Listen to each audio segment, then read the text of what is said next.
What's going on, guys? It's Jimmy here with your second stimulus check update and news report. We have some very good news. It's almost like they are now refocused. I should say Congress is now refocused on getting the American people stimulus now that the elections are almost over. I'm going to have an election update for you on what's going on with the Senate and the House and the presidency, because the Senate and the House are very important in regards to your stimulus check.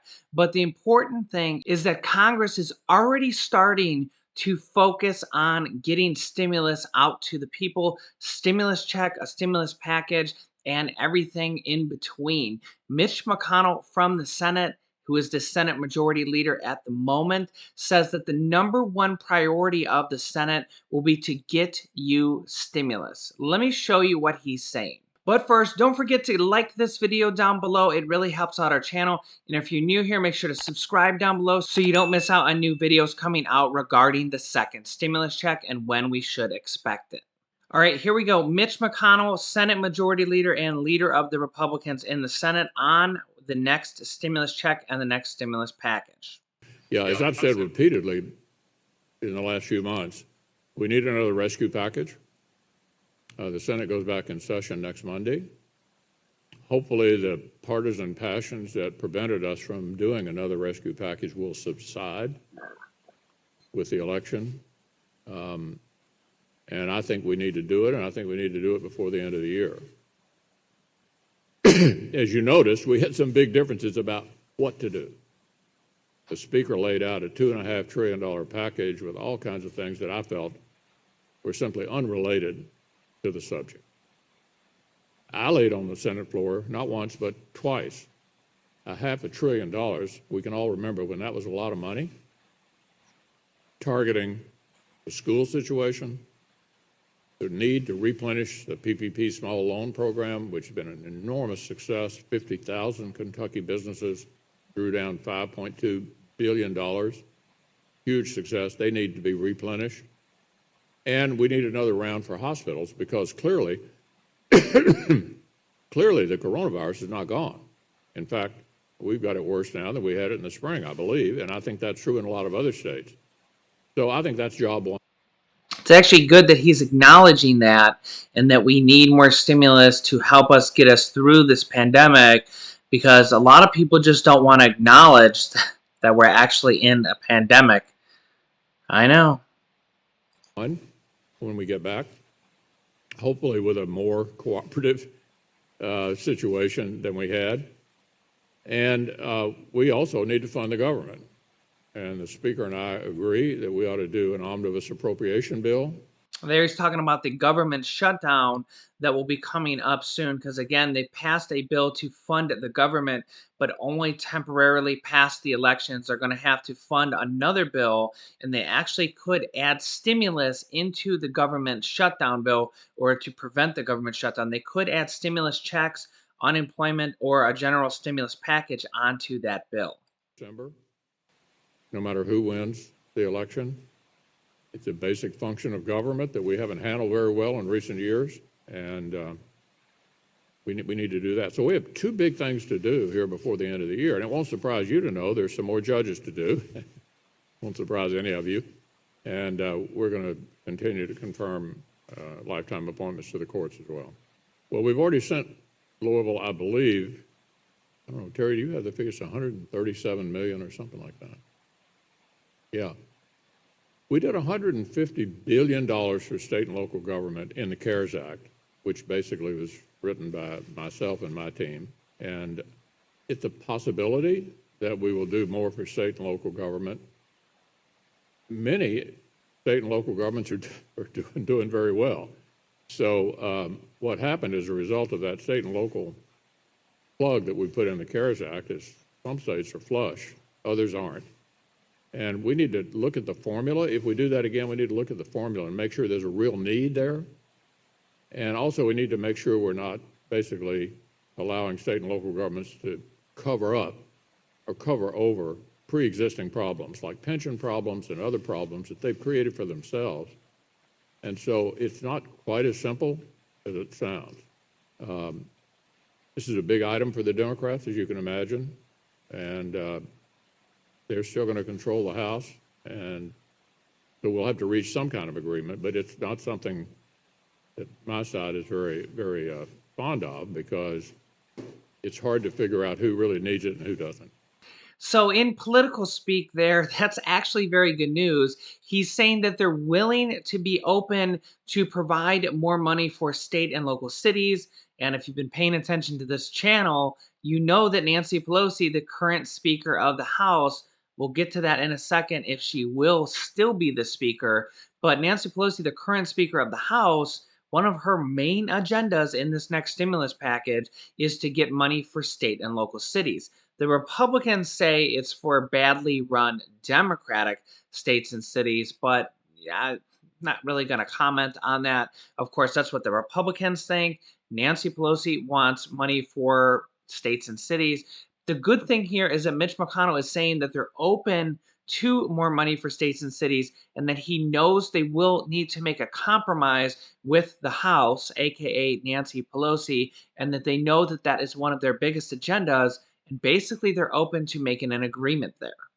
That's Mitch McConnell's wife. Well, as long as until we get the vaccine, we're still here. I mean, you all have seen me emphasize wearing a mask and practice social distancing since May, everywhere I go. And this vaccine is not going to go away till we kill it. So that's job one. We've already allocated an enormous amount of money toward testing, treatment, and vaccines. We may need to do more in the next rescue package, because ultimately you got to kill the vaccine before we get back to normal. There's no other way to get back to normal. You can keep pumping money into the economy forever, and it won't solve the problem until we kill the virus. That's exactly what I Having said that, there are other sectors that need help, and I outlined what I think is appropriate, but I don't get to make the final decision. We have to deal with the Democrats. And what I'm saying is, I think now that the election's over, the need is there, and we need to sit down and work this out. And state and local could end up being a part of it. I'd like to see it done a little more. Notice the key he said there, now that the election's over, we need to do that. Unfortunately, this election may have created a pause or a political agenda for a lot of these people out here on why the stimulus has been delayed. But now the election is over. You heard him. He just said it himself. Skillfully than simply providing borrowed money for everyone, regardless of their need.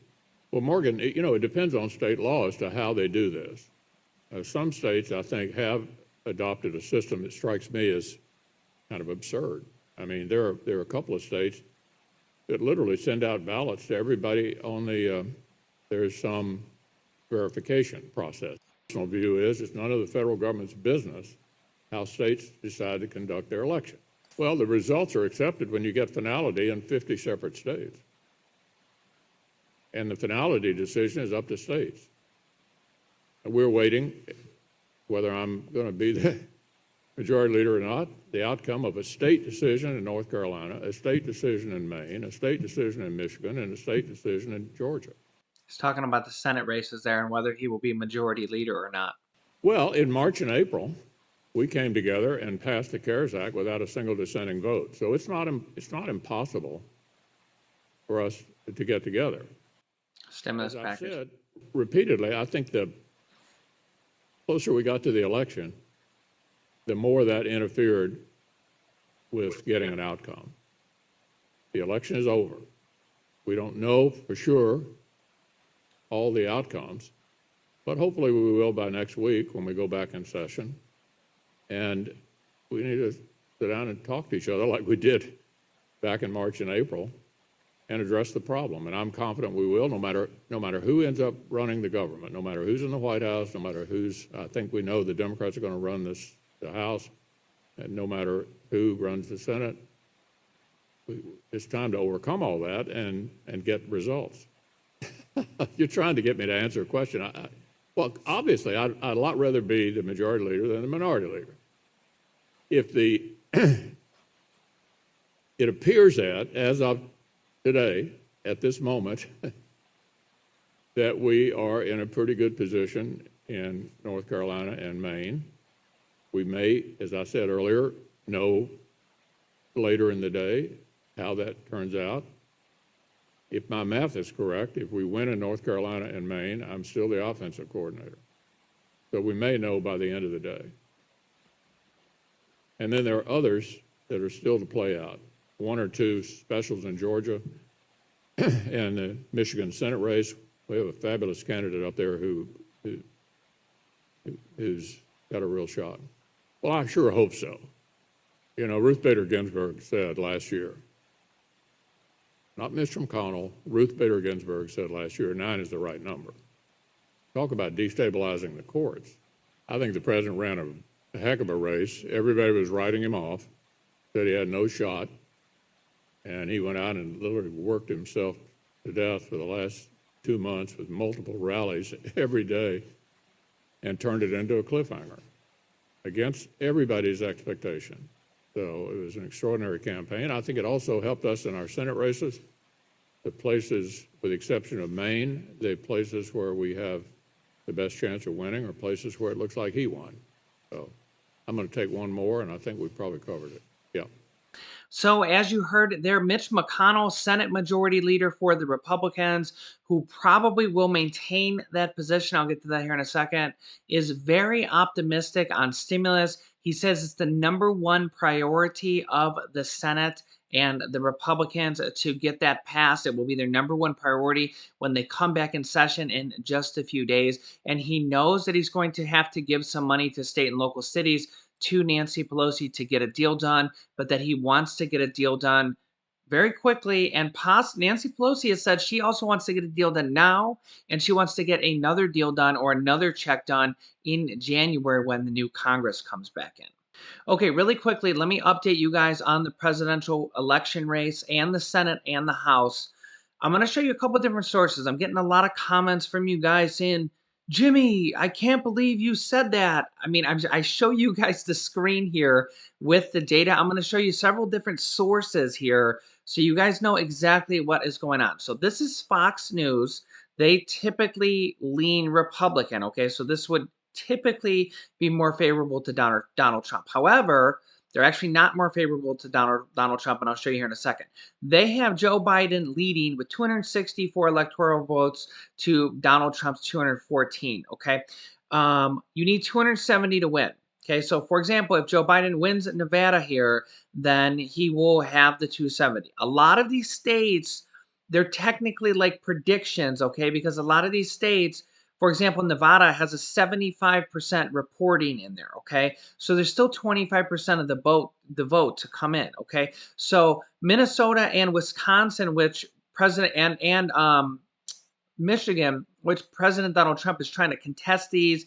He's trying to file lawsuits on these. These are 99% in, okay? President Donald Trump is close in Wisconsin, especially. He's only behind by 20,000 votes, but there's 99% reporting there. So again, this is Fox News, has Joe Biden leading by 264 to 214. Now I'll go to CNN, which is a typically Democratic state or a Democratic news station, has Biden winning by less. Okay, they have it at 253 to 213. And the reason for that is they have not given Arizona to Biden just yet. So Biden or Arizona has 84% of the vote in, but Biden is leading by about 3% there. 3% is kind of a lot at this point. And Fox News has the exact same statistics with 86%. Okay. Then we also have 270 to win here, which has Biden at 253 and 214, and which is pretty much the same thing. And then we have Google, which is at 264 to 214, because again, they have put Arizona on Joe Biden's camp there. Okay. So again, Arizona has 86% reporting in, and they have a lead for Joe Biden by about 3%, which is kind of a lot. I mean, it's still, that still can be changed, but again, these are 4 different sources of the presidential election race. Joe Biden is winning in all of them. President Donald Trump will need to win Pennsylvania, North Carolina, Georgia at the bare minimum If he wins Pennsylvania, North Carolina, and Georgia, that will put President Donald Trump at 265. He will have to win Nevada also to get to 271. So he is currently leading in Pennsylvania by about 2% there. He's leading in North Carolina by about 1.5%, and he's leading in Georgia by 0.6%. Trump would have to win all three of those and win Nevada, which he is currently behind by only 8,000 votes. This is going to come down to the wire, folks. And again, I'm not Republican or not Democrat. That's why I can show you all these different sources.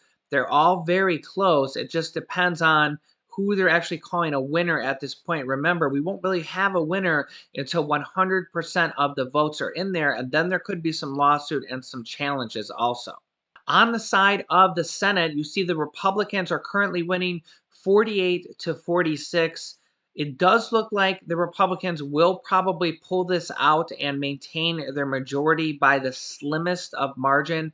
And as you heard Mitch McConnell say there, that the Democrats are probably going to control the House again. So as you can see here, the Democrats are leading the House in 204 to 190.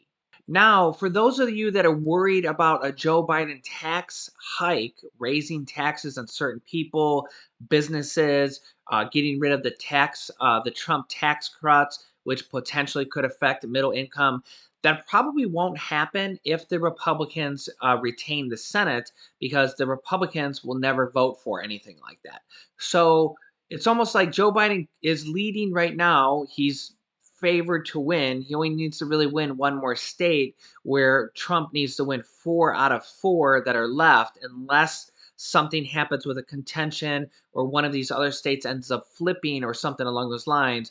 Either one could win at this point, but if Biden wins and there's a Democratic president, a Democratic House, and the Republicans still control the Senate, they probably won't be able to get any tax hikes in there or reduce the Trump tax cuts, because Mitch McConnell and the Republican Senate will never go for that. So I just thought I would update you guys on a lot of that. A lot of you guys are worried about raising taxes on companies even, because then they tend to lay off employees and all that stuff. So that probably won't happen if all this comes to pass. I will be updating you guys more because we're still getting data in for this. And honestly, as you can see, Biden or Trump could still win.